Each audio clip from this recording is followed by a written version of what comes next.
Nigerians, una funny o. So I never even start advice don plenty. Una don dey carry this thing come my DM, come dey do me voice note wey una wan advise me. Do I look like someone that needs advice? I said what I said, and I am not apologetic about it. There are no men of God in Nigeria. These men are men on guard. Now convince me. These fathers of faith have gained dominance. They have gained both national and international relevance before a lot of these politicians we have today started their journey in politics. And most of these politicians are their children in Christ, and yet they cannot call them to order. How can we have these fathers of faith in this country and things are spoiling like this? We've been praying for government since over 30 years that I have existed on earth, and yet nothing have changed. But just a woman in person of Mrs. Nena Oti in Abia State that just decided to stand her ground and do the right thing. Now look at what is happening in Abia State. Look at what she would have deprived Abians from getting if she had fallen for their threats and rigged that election or allow it into the wrong hands. Would what is happening in Abia State now be happening? Look at the lives that have been affected and changed. Look at things that are happening. Look at evidences everywhere. And you come to tell me to close my mouth, that I cannot open my mouth to say that these men,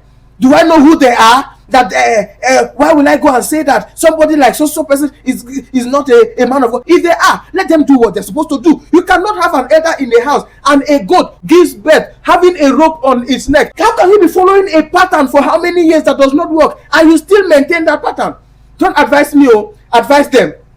It is time that all hands must be on deck. If you say you are a man of God, prove us wrong, because the Christianity I know is love, compassion, discipline, and uprightness. And you cannot say you love the people that God have allowed under your leadership, and you are fraternizing with their oppressors. You are babysitting their adversaries, and you say that is love, and yet you still collect offering and tithe from the same people that the people you are fraternizing with are plunging into anguish and pain every day. You do not advise a child that pours soup. You flog that child. Some of these things need confrontation. They need everybody to stand their ground and say enough is enough. You do not go. See, if these prayers will work, it would have worked before now. 30 years of prayer and a small thing, but just one action of a lady in Abia State, you can see. Okay, imagine that the same thing happened in the 2023 presidential election and the right person got into position. Would we be here today? Even in Korean and Indian movies, we've not seen where kidnapped victims are rescued and the kidnappers are not brought to book, and there is no gunfire exchange, there is no blow exchange, there is no form of exchange, but there's a rescue.